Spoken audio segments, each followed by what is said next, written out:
Fala pessoal, beleza? Eu sou a Cris. No vídeo anterior eu fiz um paralelo entre o anime e o mangá, do 11º episódio do Dragon Ball clássico. Se você não assistiu, deixei o card da playlist aí na tela, para você poder maratonar esta série na íntegra. Mas caso já tenha visto, então vamos nessa, logo após a vinheta.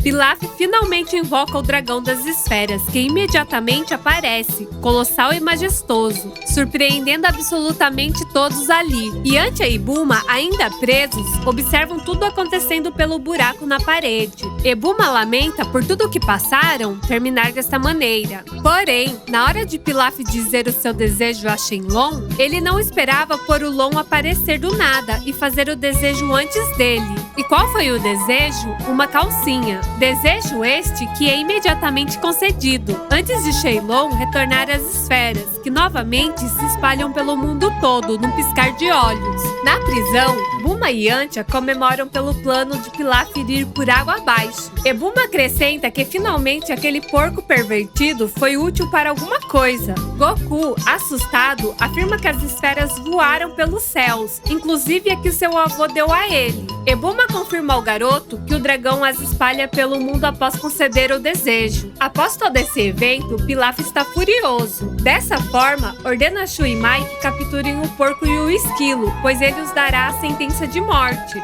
Há uma exclusividade do anime que dá um grande preenchimento nessa parte da perseguição. Não só atrás de Ulon e Pual, mas também com participação de Yantia, Goku e Bulma, que conseguiram sair da prisão graças a um Kamehameha de Goku, que mesmo estando com muita fome e pouca força, consegue derrubar a parede, permitindo com que os três ali dentro também fujam. Uma perseguição que traz muita ação ao anime, envolvendo cães de guarda que os cercam para dentro do castelo, os deixando encurralados e sob mira de armas laser, fazendo com que Goku fique absolutamente esgotado por estar sem forças e com fome, e acabam sendo novamente capturados, mas dessa vez em uma cela mais reforçada, como uma piscina, no exterior do castelo, com as paredes revestidas de aço e um teto de vidro blindado. Tanto que Goku, ao pensar que o teto está totalmente aberto, se machuca ao tentar sair por ali com o seu super pulo. Quando Yantia fala em juntar as esferas novamente, Bulma explica que após as esferas serem usadas, elas se transformam em pedra e permanecem assim por um ano. Um choque para Yantia, que imagina que terá de esperar para realizar o seu sonho de perder sua timidez com as mulheres.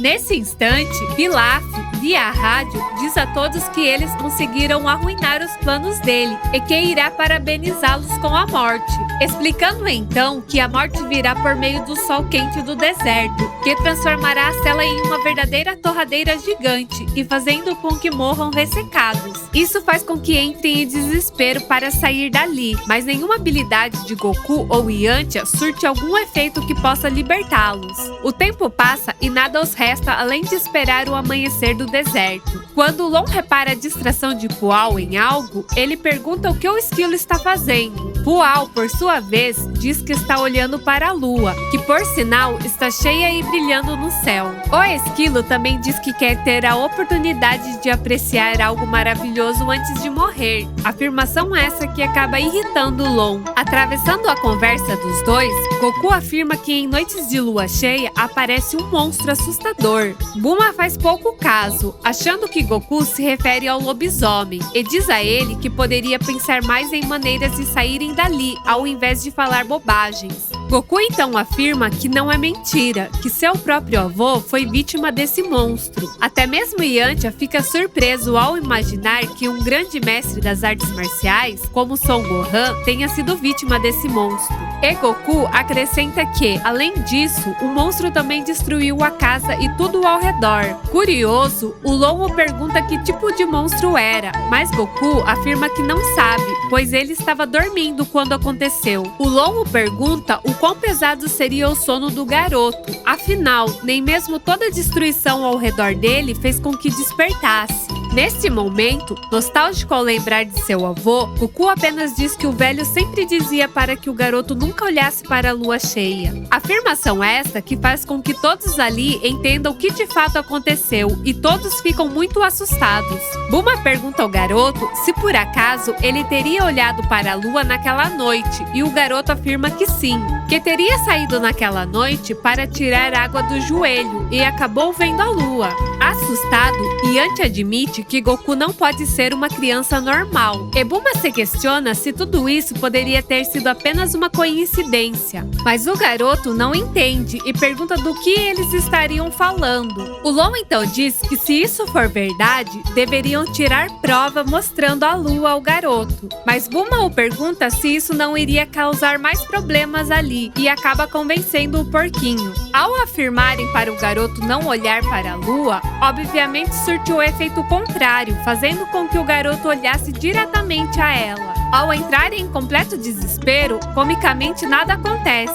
O Long pergunta ao garoto se ele se sente diferente, mas o garoto não entende o contexto. No momento em que todos sentem um grande alívio, a metamorfose realmente começa, fazendo com que, de fato, o garoto se transforme em um verdadeiro monstro, tão grande a ponto de ruir o teto da cela onde estão. Todo aquele barulho acaba fazendo com que Pilaf e seus capangas acordem em meio à noite. Mas o monstro, furioso e descontrolado, começa a destruir o castelo de Pilaf, torre por torre. Quando Goku destrói a torre onde Pilaf e seus capangas dormiam, acaba causando um grande susto neles, que simplesmente não entendem o que acontece.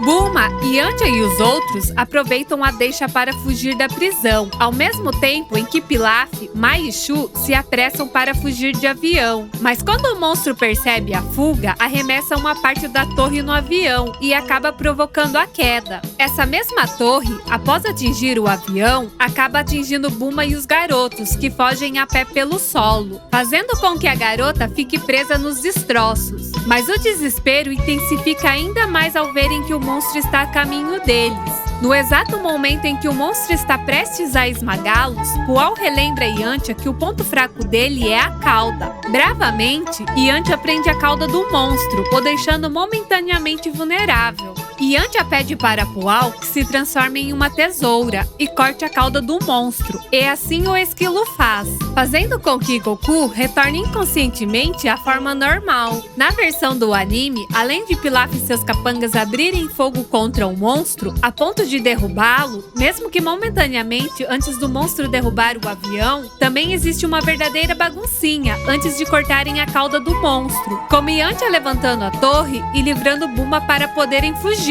O monstro pegando Bulma em mãos a ponto de comê-la, Yantia forjando uma espada com ruínas da torre para cortar a cauda do monstro, e até mesmo o Pual e o Long ajudando a prender a cauda. Lembrando que estas partes se tratam apenas de fillers. Apesar de serem oficiais e canônicas, são partes que não contém no mangá. Ao amanhecer, o Long observa Goku desacordado ao chão e relembra do problemão que foi causado há poucas horas. Mas Yantia acrescenta que se não fosse Goku, ainda estariam presos. Bulma diz também para não contarem para ele o que aconteceu, inclusive no evento que envolveu o avô do garoto. Afinal, sem o rabo, ele não se transformará novamente. Quando o garoto acorda, não se lembra de absolutamente nada do que aconteceu, apenas pergunta onde estão as roupas dele. Simplesmente sem respondê-lo, Bulma ordena que o Long dê a calcinha para que Goku possa usá-la. Mas o porquinho diz que não dará para o garoto o presente que ele ganhou de Shenlong. Mas o Long acaba deixando seu macacão com Goku, que por sua vez reclama da roupa ficar apertada nele. O garoto se sente estranho, com falta de equilíbrio e acaba caindo ao chão. Isso antes de Yantia avisá-lo que o garoto pode estar se sentindo assim por falta de sua cauda, mas que logo irá se acostumar. Obviamente, Goku fica surpreso pelo desaparecimento de sua cauda, mas se conforma rapidamente e sem questionamentos, apenas fazendo questão do seu bastão mágico. E Yantia o avisa que o bastão deve estar dentre as ruínas do castelo. Comicamente, o garoto sai correndo e tropeçando,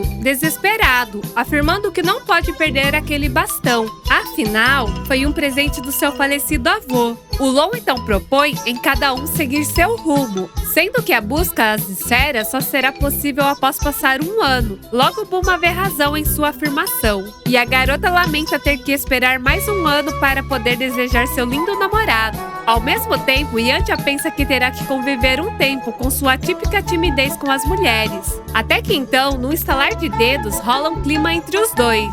Quando Goku retorna tropeçando, mas feliz em encontrar o seu bastão mágico, ele pergunta ao porquinho o que aconteceu neste momento que ele esteve ocupado procurando o bastão. Muito contra gosto, o Long diz que é só olhar para aqueles dois idiotas para entender o contexto, e Goku afirma que realmente eles são muito estranhos. Bulma então diz ao garoto que decidiram voltar para a cidade e o convida para ir embora com eles, e diz também que Goku será muito popular com as meninas da cidade. Contudo, o garoto recusa o convite e avisa que ele vai para a casa do Mestre Kami para treinar e ficar mais forte. Quando Bulma repassa a proposta para o Long, o porquinho pergunta se realmente há tantas garotas na cidade. Bulma diz que sim, mas avisa ao Long que ele não será tão popular entre elas por ser um pervertido desagradável, irritando o porquinho. Mas no fim, ele afirma não ter escolha e diz que irá para a cidade com eles. Então Goku diz que quando o ano passar, eles voltarão para reunir as esferas. Contudo, Bulma afirma que não precisarão sair em busca das esferas, deixando a explicação no ar. Mas Goku pergunta à garota como ele irá encontrar a esfera que seu avô deu a ele. Bulma imediatamente dá o radar de presente ao garoto, ensinando como usá-lo para que possa ir atrás da esfera quando o ano passar. Após despedidas, Yantia cumprimenta o garoto e diz para ele aproveitar o treinamento com o Mestre Kami. E Bulma diz que vão visitá-lo quando puderem. Goku então chama sua nuvem e parte rumo à casa do Mestre Kami, dando seu último até logo para seus amigos com quem fizeram essa grande aventura que termina aqui, parando apenas em sua casa no caminho para trocar de roupa e levar alguns itens pessoais. E finalmente chegamos ao fim da primeira saga do Dragon Ball clássico. Uma grande aventura narrada, 12 vídeos, 80 minutos de conteúdo, 50 mil visualizações no canal e mais de 1000 quadrinhos. Agradeço por chegarem até aqui. Se ainda não é inscrito no canal, inscreva-se. Falta pouco para passarmos de 2000 inscritos. Qualifiquem o vídeo com um like e compartilhem em suas redes sociais. Beijos, até mais!